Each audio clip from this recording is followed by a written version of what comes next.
Break Fix Podcast is all about capturing the living history of people from all over the autosphere, from wrench turners and racers to artists, authors, designers, and everything in between. Our goal is to inspire a new generation of petrol heads that wonder, how did they get that job or become that person? The road to success is paved by all of us because everyone has a story.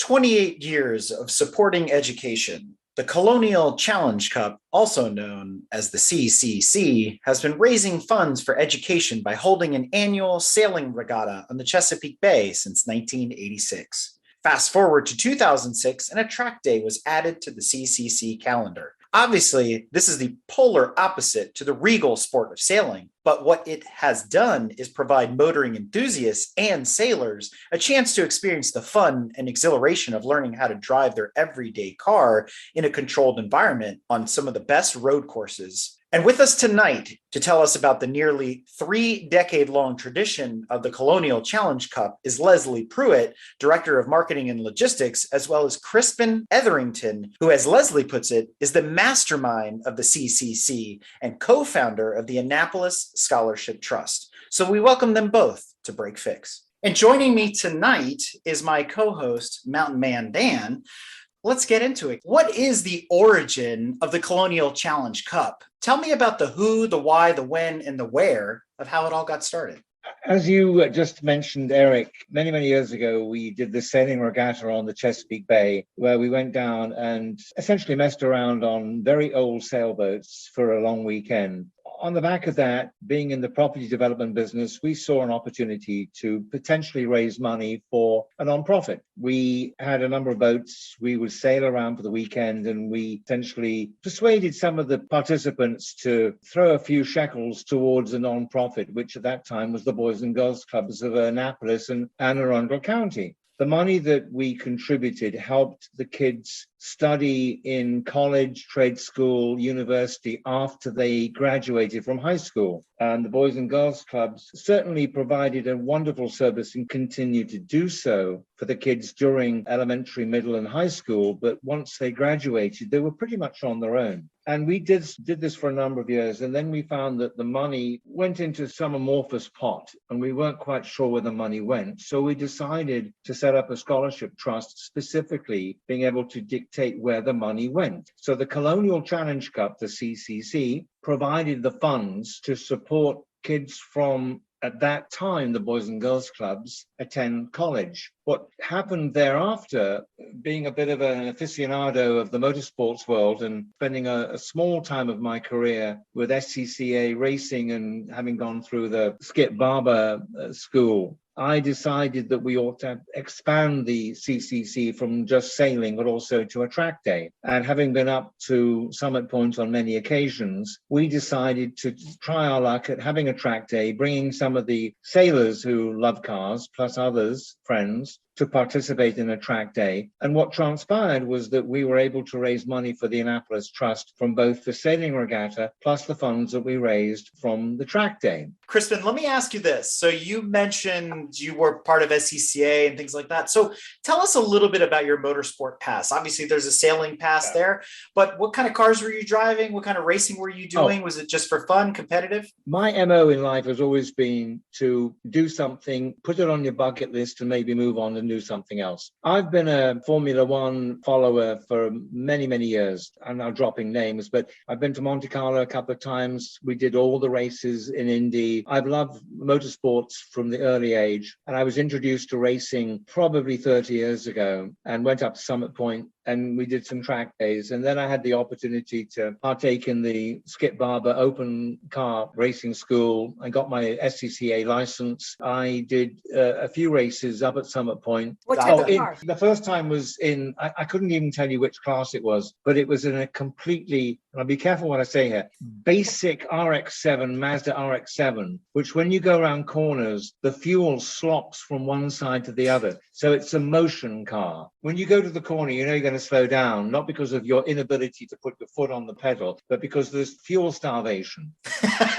And then I remember one time I was going through the S's at Summit Point and I was bumped by somebody who clearly was practicing for NASCAR. And I couldn't believe that he would actually try and push me off. So I decided I'd progress to a slightly better class of car where chances of being pushed into the woods were minimized. So I ended up, I think it was IRS or IRT, I forget now. And I raced a BMW 320, which was owned by a friend of mine. I enjoyed it. Middle of the pack. When you're driving somebody else's car, you don't want to go and wreck it. And I felt that I've been there, done that. Now let's do something else. So I can say that in my bucket list, I got my license, raced cars, and at that time decided that we would start something where it would provide the opportunity for everybody else who aspired to be a racing car driver, who had little ability like myself, but to go out and drive around a car, around a track. And so we started the CCC. And in 2006, I think, was the first time. And we did it up at Summit Point on the Shenandoah track, which was a lot of concrete. And it went from there. But that's my background. So it's more a want to be, love to be a racing car driver, no ability to do so, but enough to actually drive around a track and survive on a few occasions and live to tell the tale. So that was the genesis.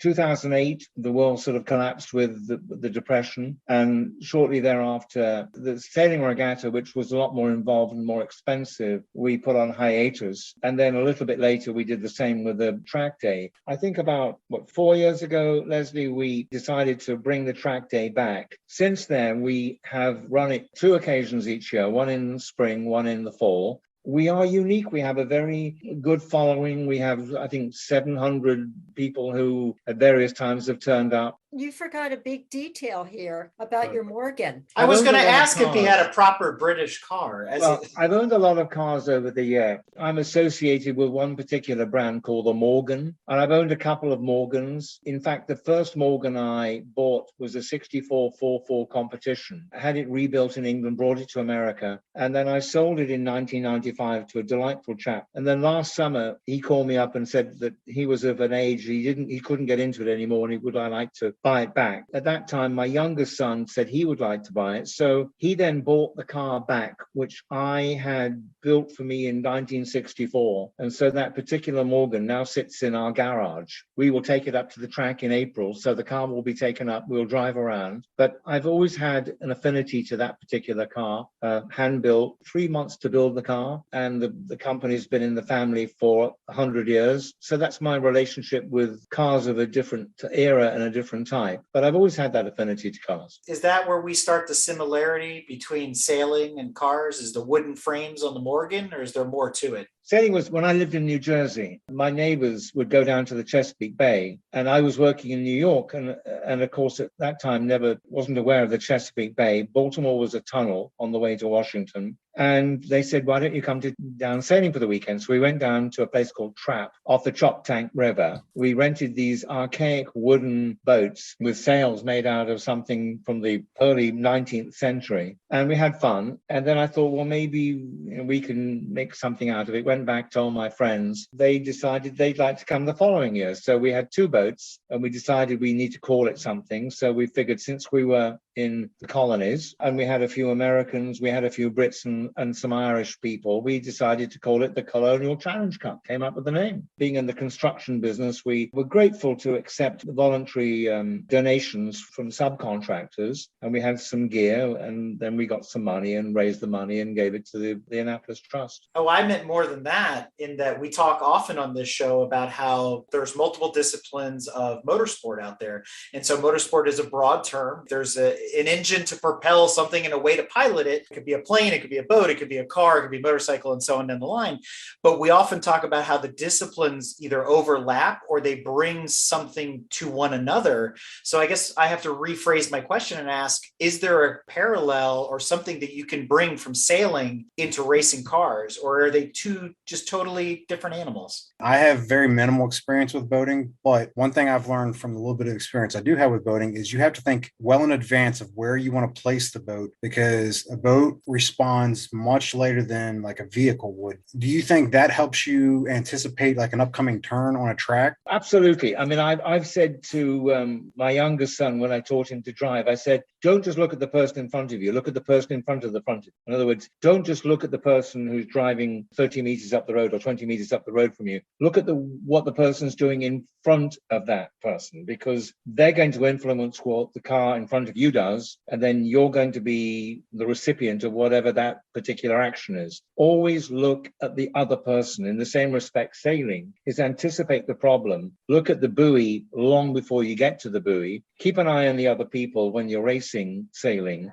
but anticipate. And that's absolutely true of driving. Don't just look at the person in front of you. Look at the person who's going to take the corner before the car in front of you. Hence the old expression when you're racing is don't look where you don't want to go, which invariably, if you say that to a student, they immediately look where they don't want to go, which begs the question, why did you say it in the first place? Anticipate. And that's something that we tell all the students. Our chief instructor will sit down before every particular event and spend 20 minutes explaining about the art of driving and what to do and what not to do. From the connection, it's going to be sailing, use your common sense, survival is key. Driving is listen to your instructor, do what they tell you to do, try not to be a cowboy. Driving in a straight line is something anybody can do. Taking corners is something you can't do, and you need to listen to somebody who can do it. So I think there are probably parallels. But I think one other point I want to make is I think about going to a track day, and it's not just the CCC track day, it teaches you the art of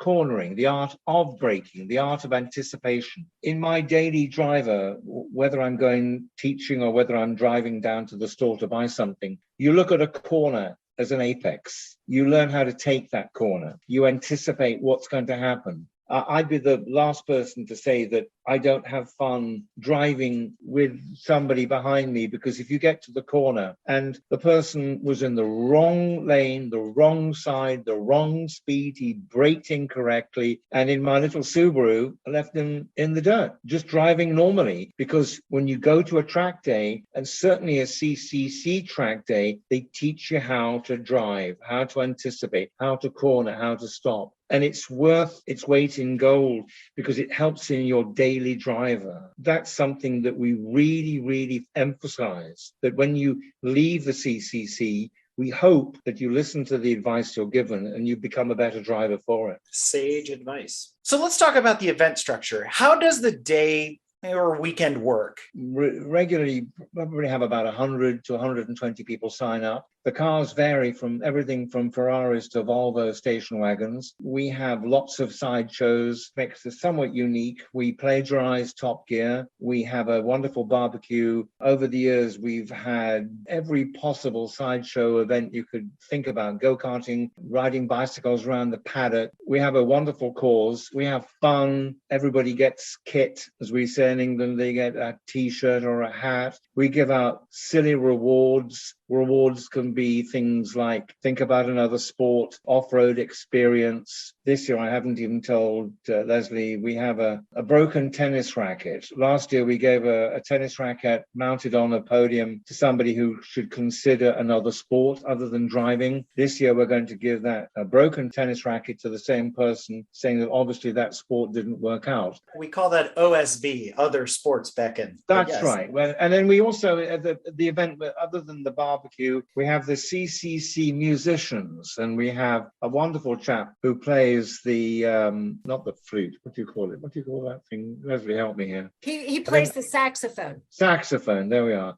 And we have somebody who plays the guitar, and for this year we'll probably have someone who can sing or try to sing. But the so whole eventually event, you'll have the full band, right? You just get them one piece. hopefully, every year we come up with Drums. different ideas, and it's for whatever reason, which goes back to sailing, they call me the Commodore. So this cry goes out, what's Etherington, aka the Commodore, going to come up with this year? And we'll come up with something fun, but it's unique and it's fun. And it's not just people going out there enjoying their cars, driving, learning how to drive with professional instructors, but also raising money for a good cause. We're very appreciative to our supporters, and it's a good cause, and long may it continue. So we should probably talk about the fundraising side of this, the scholarship side of the CCC. So let's switch to Leslie for a moment to address that and tell us about who is the scholarship designed for? How do people qualify? How does it pay out? What types of schools is it applicable to? You know, all those kinds of things. So why don't you fill us in on those details? I will tell you about the fundraising side from a CCC perspective. I'm going to hand it back to Crispin because I only manage it for our event. He and the board of directors of the Scholarship Trust actually decide on the schools. But I will tell you in general, the money that is raised is used for the underserved students in Anne Arundel County. While they're in high school, and actually I think the programs are now developing for the middle school as they're preparing for high school, so that you're actually creating that pathway to higher education for the students. The scholarships support different types of trainings for them. We have mentors for the students so that some of the students do not have mentors or really have had backgrounds where people understand education, can really help them navigate education, our career development, our career choices. So our mentors help the students in that decision making and setting the career goals. Once they are in college, then we have mentors who also continue and work with them through college, because while we think that it's okay, once you get to college, you're doing great, but that's actually when you probably need the most mentorship and guidance and direction for your career development. So the money is used to send kids to college. We have sent, I think, over 70 kids over the past 20 years to college, raised over $340,000 with all the combined efforts. One of the things, though, we talk a lot about the CCC, the track time, etc. I go in every time when we have our class at each event and say, wait a second, guys, just so you know, we know that you all are here to get on the track, but the real purpose behind this event is really to fundraise and really help those who really probably haven't had the opportunities you have had, and you're helping us support them and helping them get the education and the training so that they can really launch meaningful, long-term, successful careers.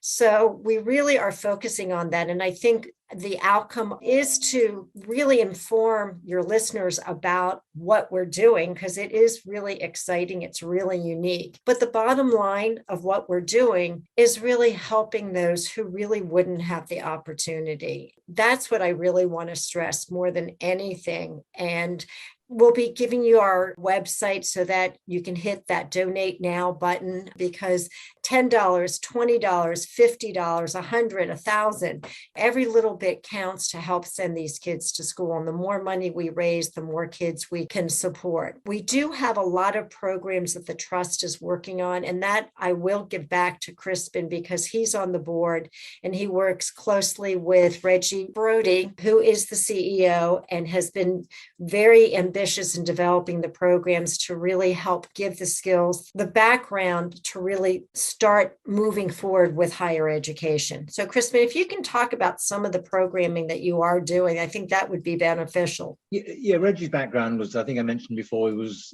Chief Professional Officer of the Boys and Girls Clubs in Anne Arundel County in Maryland, 25 years. The programs the Trust support since we started it in 2020 have included first in family kids going to college. We have, I think, a 75-80% graduation rate, which is way more than is typical for this particular group of kids who come from a challenged background. What we call them in workforce development is called opportunity youth. Those kids who wouldn't normally have the opportunity to go to college and learn. Right. In very simple English, they come from families where the parents may not have been to college, and these are the first generation kids who go to college. And they come from families that haven't got the money to support them to go to college. What we do is provide them with a scholarship in association situation with a Pell Grant that enables them to go to college. If it wasn't for us, they probably wouldn't be able to do that. As well as going to college, as Leslie mentioned, we provide them with a mentor. A lot of kids, they're very smart, they get a grant, they go to college, and they can't handle it because it's the first time they've been away from home. Our kids, I think, in the large part survive because we give them a mentor. They've got someone they can go and call up. That's one thing that we do. Another thing that we're doing now is we are providing opportunities for kids to participate in programs. And one program we do with the Osgood Center in Washington is the UN program, where kids can go on and discuss hypothetical situations with the United Nations. It's a program that we've been sending kids now for 3 years. For 15 years, we've been sending kids to Scotland, to summer camp, at the Gordonston International Summer School, where they spend 3 weeks in Scotland, and they learn everything from computer science to rappelling to sports to sailing to anything you can think about. And they meet from kids all over the world, and they have developed everlasting friendships. And these are kids, in some case, they've never been on a plane before. And we fly them to London, and they go from London up to a place called Aberdeen in Scotland, and they spend 3 weeks there. We've recently started a program now based upon the Fox TV program, Lego Masters, where we have a virtual program now for kids from 6 to 12 years old, where they go online and they participate in a 6-week course making things out of Lego. It teaches the kids to work together, to combine their talents. And it's run by the Trust in association with Lego International, and we give them all Lego kits. And it's been wonderful. We've done 3 seasons. We're starting the 4th season this year. And we've now got kids from all over the East Coast signing up. We've got school systems who want to send their kids to this program, because it's not just making something out of Lego. It's teaching these kids to work with each other. And given these challenging times, it's a wonderful way of breaking that monotony of online learning. We're no longer just supporting first in family kids to go to college. We're now helping kids from middle school, from elementary school, kids study abroad, and in association with another company, we are now going to work on student exchange programs. We're helping kids who go to HBCUs study abroad. So it's expanded a long way from our initial program. It's not all dependent upon the CCC, but the CCC has been, I would say, inspirational in bringing to the attention of a far wider audience, not the need, but the opportunity to provide kids who don't have the ability financially, or maybe from the stability of a background, to actually take advantage of their innate skills that they can do. They can achieve something. In a very small way, the CCC has helped not just fund some of these programs, but also bring to light the opportunities from kids from all walks of life. But certainly the focus has been on, perhaps, as Leslie would say, those who don't have the advantage that mainstream kids have. We're not sort of sponsoring them to do everything for them. The whole goal is that we're giving you a leg up, but it's up to you to succeed. We're not guaranteeing anything. We're not writing a check so that you're going to be successful. We're pushing you out of the door. We're giving you the opportunity. Once you're out of the door, it's up to you to succeed. What I would add there is the foundation. It's the soft skills. It's some of the hard skills. But I mean, really going back to the soft skills, because teamwork in the workplace is because employers today are looking for those soft skills, and they would rather hire someone with strong soft skills than someone with strong hard skills. So that's been the benefit of what a lot of these programs have added to the scholarship trust and the kids that we support, because we're really helping give them that foundation to really advance in their lives, because a lot of times they don't have that necessarily that mentorship at home to understand what the workplace expectations are. With these types of trainings, they're able to go through school, middle and high school, and then go into college with the basic skill set of what the real world will be when they enter the workplace. Real quick question with the scholarship itself. I noticed you guys were mentioning some STEM sort of related stuff with the Legos and things like that. Yep. Do you guys have your scholarship set up in a direction towards a certain sort of goal of college? or is it wide open to where the children can determine their path of what fits them and choose something? Or are you kind of trying to aim for a certain goal for them? I would say no, it's entirely up to them. And they hear about the trust through friend, family, alumni, or the school, and they will make the application, and they have to hit certain levels. They have to have a 2.5 GPA. They have to commit to a maybe 2-year trade school, but 4-year university. They have to provide updates on what they're achieving or what they're doing during that particular course. What degree course they decide to take is entirely up to them. We don't prescribe that. The education committee will determine, and I will emphasize that it's not me, it's Reggie Brody, who is the CEO, who we think will demonstrate the determination and ability to actually succeed at what they aspire to do. Probably one of the reasons for the success is that you pick the right kids. You don't just pick somebody who thinks, oh, I can get a free scholarship and do something for 3 or 4 months or whatever. In other words, the secret is finding the student who has that determination to succeed, and it's less about what they're going to do at college, which course they're going to take. It reminds me quite a bit of a program that was around when Dan and I were coming up through school. Maryland used to have something known as the Hope Scholarship. I don't know if it exists anymore. But I've heard of it. I'm not familiar with it. Yeah, the way you outlined it is very, very similar. And so that's quite good. It's quite unique as well. So that's great to have that flexibility. I'm really glad you guys also lean towards not just college. You mentioned like trade school is an option as well. A lot of different tuition assistance as well as scholarships are only for your 4-year degrees. For trade school type stuff or even colleges, do you guys have any sort of relationships with any out there right now to help the students? From being in the property development business, we obviously have contacts with contractors, and I know a lot of subcontractors, and then there is a given demand, which we all know from reading newspapers, as a shortage for the trades. The challenge is that when you go to high schools and you talk to kids about the trades, it's perceived to be blue collar. It's perceived to be, why do I want to go and be a carpenter? I'd rather be a techie. There's a program I was a director of for a while called the ACE Mentoring Program, which is a national program where they go into schools and teach kids about the professions. I remember talking to some of the kids in a particular high school in Anne Arundel County and saying to these kids, have you thought about becoming a plumber or an electrician? And all you could see was this, why would I want to do that? So I posed to them, how many of you know an out-of-work plumber? How many of you know an out-of-work electrician? And I did this the other day in my elementary school. And one of the kids put his hand up and said, my dad's an electrician and he's always busy. These were 9-year-olds, 10-year-olds. Listen to this particular kid. His dad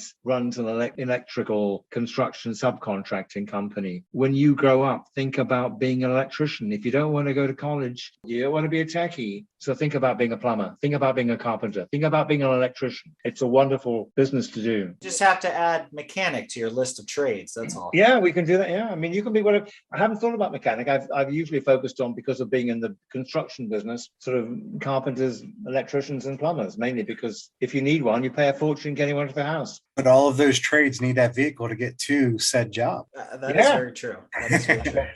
Like for your guys' donations, because I'm assuming it's majority all donations that support the scholarship. And if so, what sort of like goals do you guys have for annual donations into it? Most of my emphasis is on the event. We have never really set a goal as far as, okay, we have to make $20,000. It really has been dependent on each event. And within the past couple of years, what I have observed is that as we really are starting to say, yes, you're getting on the track, but really this is a fundraiser, and really making the drivers aware that, you know, this is a privileged sport. And what we're really trying to do is raise money for people, for the students who really don't have such opportunity, but we're launching potentially the opportunity for them to come join us and be able to enjoy this type of life. As we increase the awareness, we are going to be able to increase the fundraising. And I think that what we've seen as reignited the track day program since 2017, as we push the thought of, yes, you're getting on the track, but you're really helping us raise money for this targeted population of students. That's why we're emphasizing what you're doing is, yeah, you're getting on the track and we're giving them the hook, because some of the folks at our beginner class last summer definitely were hooked. They're now going to all sorts of different track days, and they definitely will be on in our advanced class. So that's why we are very upfront when we have our classes, when we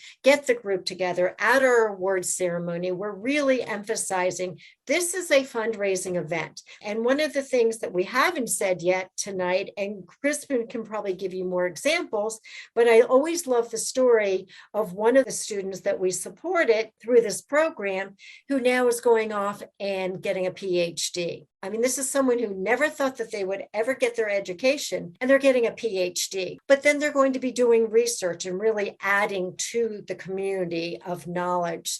So it's pretty remarkable of what the power of the program. You're taking people who are creative, but they never knew that they could be a graphic designer and work in a biotech company as a graphic designer. But it's just being able to give them the opportunity to see what's out there as career options and being able to support them without any judgment, all with a very caring, understanding, nurturing environment to really make sure they succeed. And so we don't necessarily have the goals yet. And that's really because we continue to build that momentum of understanding that we're having fun, but let's also give back. Although there may be no direct link between motorsports and these kids going to college, there is a link from the standpoint that we provide them with financial incentive. And there is a link from the standpoint that they know that there are people who are watching them, are interested in what they're doing. We try and give each of the sponsors a kid so that rather than money just going into some amorphous pot, Adam Smith knows that XYZ is the company that's providing him with the money to go to college, and you better write a letter to Mr. XYZ and tell him what you're doing. So although they may not be car guys, they know that money's coming from somewhere. And again, we have Reggie Brody, who is the CEO, who is the glue in the trust, that he's the connector between raising the money, the kids, what they're doing, and the successes, and recounting to the kids what they do. And again, if you go to the Annapolis Trust website, you can see the CCC is one of the supporters and so on and so forth. So there's a direct connection from a monetary standpoint, inspirational, mentoring. I'd be misleading you if I was to say that all the kids who receive funding from the CCC are motorheads. They're not. But we're not expecting them to be. One thing that you've mentioned quite a bit through this is the mentors. That's drawn me in a lot because I've been fortunate in my life to have some mentors in my life to guide me in the right direction. And I think that is a huge thing to help out people that are younger and not sure what they're doing and things like that. So with your all's mentor program, is it all people who are members of the CCC that are the mentors, or do you guys have? No, Reggie takes care of this. Every student gets a mentor, and the mentors are all managed by the trust. And they include former teachers, people from education. They include people from social work. They can be professional people. They're all people that have a passion towards helping that particular child, student succeed. So what we found over the 20 years is that you've got students who go to college and they're not happy because they haven't been away from home. They maybe come from a one-parent family. They don't want to ring up their mum or their dad and say, look, I'm not very happy, because all of a sudden it's as though they're letting the sign down. But they can feel comfortable ringing up the mentor saying, listen, I'm struggling from such and such. And what we do, we send a format to every single student at the end of the semester. One of the questions is, what are the challenges you've had? And that form has to come back before they get funded. I don't see all the forms, but Reggie reviews everything. But the forms that I've seen, the majority, the struggles are, oddly enough, living with other students in their particular room or their facility, the distractions of trying to study and work with somebody else. Stress comes up, mental stress, which is something you may or may not be aware of, which I am more aware of now as a teacher, and also because we're involved in other businesses. Mental stress is a massive impact on students. I certainly, being in the business world, was unaware of. In the past, it's been brushed under the carpet, but now far more and more people are aware of it. and it's something that has to be dealt with. And certainly the mentors that we have in the trust are aware of mental stress, and they are qualified to deal with it, or certainly to help a student deal with it. It's interesting being on the outside looking in, looking at some of the papers that are submitted. So mentors, it's a really important part of supporting any kid going to college. And that doesn't matter whether they are first in family or whether they come from well-established, middle of the road, normal, whatever family with ticks all the boxes. They can still have problems. No one is immune from this particular challenge that we face.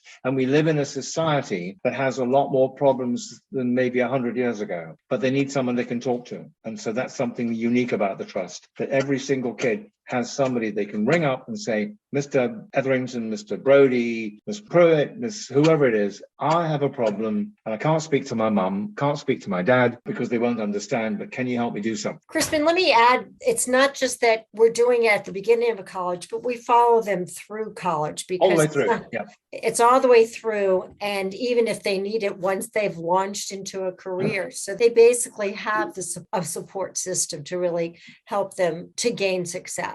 I'm sure having that definitely builds confidence in them. And that's a huge thing that at that age, our youth need that confidence, because all it can take is lack of confidence for a kid to drop out of school. That simple little bit of support of a mentor being there, I think, is tremendous. By the rate you guys said, your guys' graduation rate is very high compared to many out there. Would urge you to go to the Annapolis Trust website and you can see some of the stats and see what we're doing, and you can get a profile of Reggie and the programs. A lot of it's got nothing to do with the CCC track day, nothing whatsoever. Some of the kids have no idea how they're getting funded, and we don't necessarily expect them to know that. We do expect them to know that somebody's helping them, but it's incumbent upon us to tell them that somebody's helping you, and it's not just some amorphous pot. It's a company or a real person, and write to that person because they have a vested interest in your success. And one of the things we're trying to do down the road is that we get sponsors that provide those students with opportunities to go and work for them. I could digress into a different world completely, but internships are really important. And my own company is something that we're promoting that. Internships really are the modern day version of interviews. If you can get someone to work for you for a while, you can souse them out and they can souse you out. And if it works, then you get a full-time job. The beauty and the magic of radio and now podcasts is that you never know whose ears your message is going to hit. For those that know about the CCC, they're well aware of what's going on. But it's the folks that are now listening to this episode going, how do I get involved? How do I sign up? Let's talk about those technical details. And I know that's Leslie's area of expertise. So let's jump right into that. Start out, how would you sign up for an event with the CCC? If someone's interested in supporting the Colonial Challenge Cup, you would go to www.colonialchallengecup.org. And there will be a link on the website. You'll see track day. It will take you to the page, and there will be a register link, and that will take you to Motorsport's Reg. The registrant will fill it out and come in and join us. So that always begs the question, what does it cost? It's $299. Our first event this year is April 14th, Thursday, April 14th. And then we're going to have one in probably June, July for beginners. And that is specifically for people who have never driven a car on a track. We've had people who, when they apply to do this, they put down their experience as including things like backing out of the garage or parking the car or near miss. Last year was the first time we did this. We had about 17 or 18 drivers, all sorts of people, all walks of life, everything from Ferraris to Jags and a couple of hybrid cars. And they had a wonderful time. And so we're going to do that again this year. We added the summer or June, July event to be just for beginners. And the reason being is what we've noticed too, especially some of our events piggyback other weekend events and for the more experienced drivers. So they use our event as their warm-up event. Our levels have gotten a little more advanced. The people who were advanced now are kind of a little intimidated. So they're going back to the intermediate. And so the beginners, it's actually more intermediate. So really what we found that we needed to have an event for the true beginner, the person who has not gotten on the track before, or maybe one time. They're starting from the absolute basics. And last year was our first year, last July. And I have to say, everyone walked away feeling so invigorated and really gaining so much experience. And having been on the track as many times as I have doing this event, I learned so much, and I walked away and I felt like, wow, this was truly meant for the beginner, and you really gained a lot of knowledge. I will tell you, it gave me more confidence. And then in the fall event is on September 1st at Summit Point. And again, it's $299. That's a one-day event, correct? It's a one-day event. Registration starts at 8 a.m. and the event runs through 4:30. And then we have our awards ceremony, which you have already heard from Crispin how entertaining it is. Really, in truth, so many people stay just for the awards ceremony because it's entertaining. Everyone wants to know, what are the awards? Because not only are the awards unique as far as what they say, as far as this isn't really your sport, they're really clever. Our team really puts a lot of thought and creativity into what the awards are. I have to hand it to Crispin. He definitely comes up with some really interesting awards. But then we had one last year. We had, for somebody who probably showed no talent at all to drive, and we gave them the Rookie Bobby Award, which was a cardboard cutout of Will Ferrell, along with a Ricky Bobby uniform, which we insisted that they wear. It's rather like people like to be insulted. They like to be told that they're completely hopeless and that they shouldn't drive a car. And then they take great pride in receiving that award. But again, it's part of the fun of the event, which again, there is a very serious part, which is driving. And we take the driving very seriously. And you have to drive and you have to comply with the rules. And you can hurt yourself if you don't do that. But the other part is the fun part that makes it unique. And there's nothing like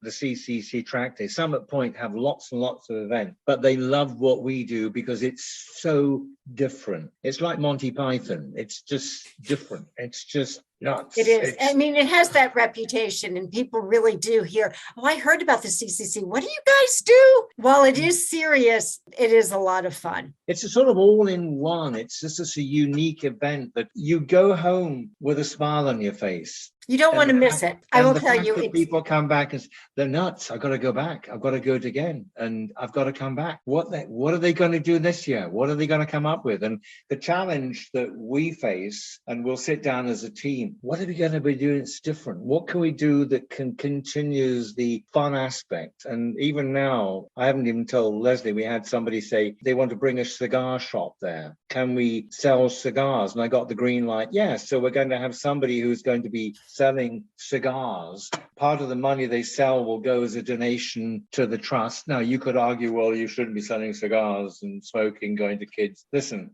don't stand on your high horse. It's money. People are going to have the ability to do whatever they want to do. They're driving cars with gas. I mean, pollution, the environment. Have fun. Enjoy yourself. I'm assuming all your events is any typical street car could come out to the track. What sort of tech type stuff do you guys do? And then for like the beginner event, what is your limits on what is the youngest driver that's allowed to be out there, and what are your requirements for an individual to be on track? Anyone can get on the track as long as they have a driver's license. So that's the first thing. As far as all types of cars can come on the track, the only restriction would be if it is a convertible, it does need the roll bar. So it's all about safety. And that's one of the requirements, I believe, from Summit Point, that you do need to have the roll bar. As far as the tech requirements, they have to comply with the Summit Point tech requirements, which are based upon the Friday at the track, the FATT track requirements from a security and safety point of view, whatever they are, that we comply with the same requirements. And you can find those on the Summit Point website, and you can also find them on the Motorsport Reg website, which is where you will apply to participate in a CCC track day. So are the run groups limited in size, Leslie? Do you have a cap on the number of drivers that can participate in the event? The maximum is 30 people per run group, and that actually is a pretty full run group. Generally, we try to keep it to about 25 because it does get a little full on the track. How do you guys break down your run groups? They tell us what their driving experience is, and then actually Crispin reviews the driving experience. If they have been a driver with us, we will look at which run group they were in the previous event. Sometimes people like to advance themselves.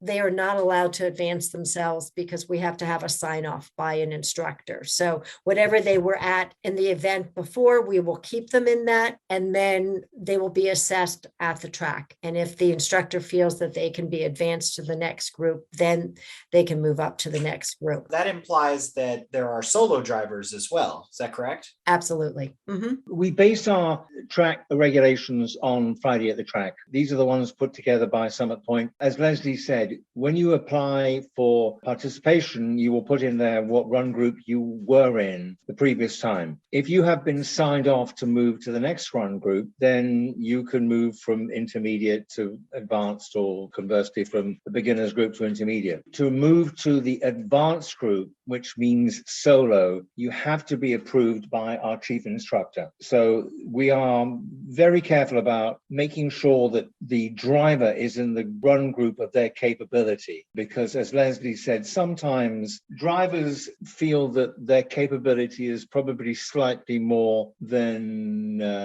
their experience, which is human nature. We all think we're slightly better than we actually are. And in some case, we have had experience where we have drivers coming along saying, can I please go down from advanced to intermediate? I thought I was a little bit better than I actually am. So the we is very important in that statement. And usually those determinations are also made by the coaches that are present at these events. So let's talk about how you become a coach for the CCC event. Do you guys accept, or is there reciprocity from other groups for coaches to come and participate in this? To become an instructor for the CCC track day, you have to have been approved by some other body that runs motorsport events, such as BSR in the case of Summit Point. So you have to demonstrate that you are a member of BSR, or you've been approved as an instructor from PCA or some other motorsports organization. To be an instructor at the CCC, you have to be accredited by another organization. That makes perfectly good sense. So generally, it's a one-to-one relationship between the students and the coaches.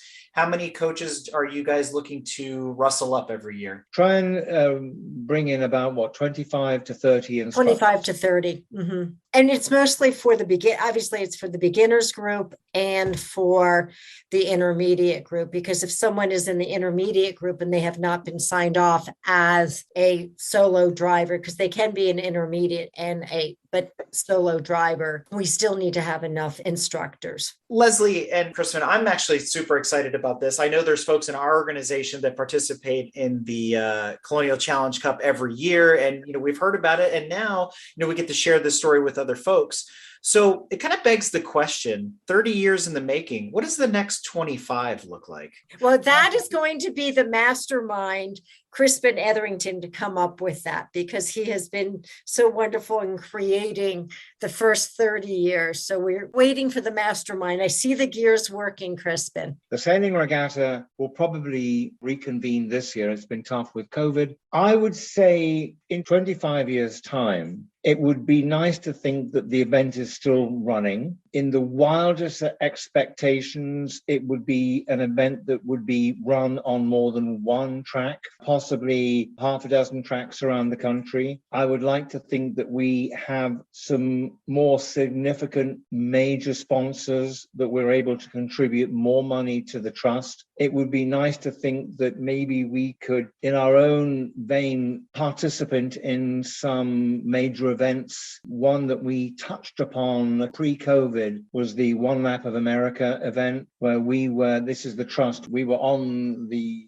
recipients of one of the cars that participated in One Lap of America. It would be nice to think that we have some more events where we have that national recognition. I think that's the goal. I would say also, Crispin, just adding in, because we always talk about the students, the young adults that we have helped. But if we really think about it from a community perspective, it's not just the students, but we've really helped the families and really had an impact on the communities, because as they gain skill, it really affects their communities, because they go back to their communities and help give back and implement change. So it's a domino effect of what we've created. Really, in truth, if you look at the impact on the lives that we've helped, it's not just the young adults, it's really their families and the communities in the future. And I think another thing to look at for the next 25 years is not only from the event side, but is really being able to impact more young people throughout the country and even more broader globally.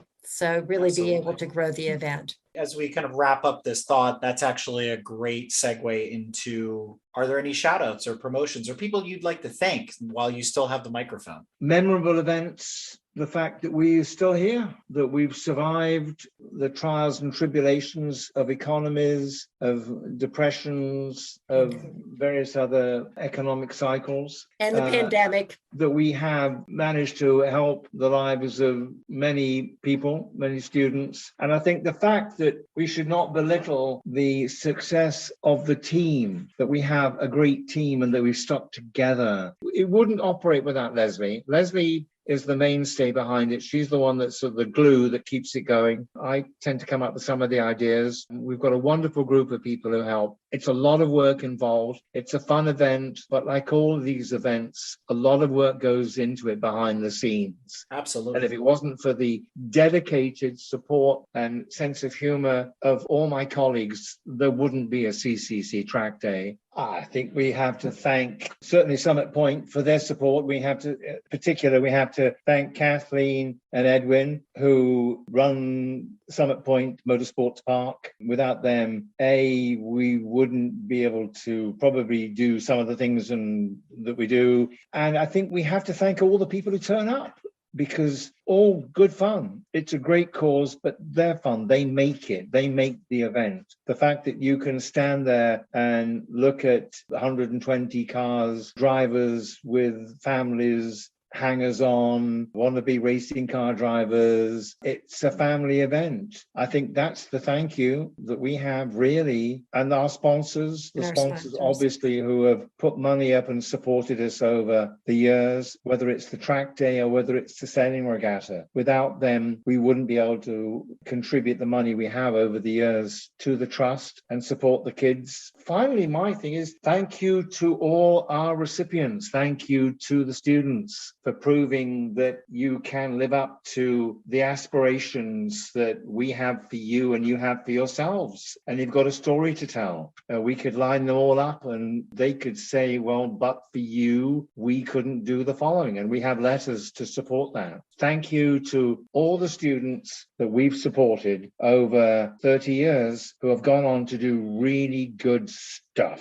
Whether it's helping yourselves, other people, your family, we're proud of you. You've done a great job. Thank you. And at this point, with your listeners, we really do hope that if you have any listeners out there who haven't been participated in the Colonial Challenge Cup, but really like what we've talked about and really want to support the event, not just make a donation, but really support the event and become a long-term sponsor, please reach out to Crispin or myself through our website, and we will be more than happy to talk with them. Well, listeners, this is a first. Mountain Man Dan is actually going to take us home. Colonial Challenge Cup Incorporated is a charity dedicated towards raising funds for educational opportunities for young men and women. For more information on the Colonial Challenge Cup and how you might qualify for the scholarship or participate in this wonderful event, be sure to check out www.colonialchallengecup.org or follow them on social at Colonial Challenge on Facebook. For more information on the event, you can also go to the AnnapolisTrust.org, and the trust is the beneficiary of the funds that are raised from the CCC Track Day. And I do urge you again, if you go to YouTube and you put down Colonial Challenge Cup Summit Point Track Day, you can find a wonderful 2-minute video on what we do and some of the crazy things we get up to. Leslie and Crispin, I cannot thank you enough for coming on the show and educating us on this awesome opportunity for people to give back to the community and support others that are trying to make their way and maybe become future petrol heads and will join us at the track someday in the near future. So thank you again for coming on Break Fix and telling your story. We look forward to seeing you in the seasons to come. Thank you very much for inviting us. God bless. Cheers. Take care. If you like what you've heard and want to learn more about GTM, be sure to check us out on www.gtmotorsports.org. You can also find us on Instagram at Grand Touring Motorsports. Also, if you want to get involved or have suggestions for future shows, you can call or text us at 202-630-1770 or send us an email at crewchief@gtmotorsports.org. We'd love to hear from you. Hey everybody, Crew Chief Eric here. We really hope you enjoyed this episode of Break Fix, and we wanted to remind you that GTM remains a no annual fees organization, and our goal is to continue to bring you quality episodes like this one at no charge. As a loyal listener, please consider subscribing to our Patreon for bonus and behind-the-scenes content, extra goodies, and GTM swag. For as little as $2.50 a month, you can keep our developers, writers, editors, casters, and other volunteers fed on their strict diet of Fig Newtons, gummy bears, and Monster.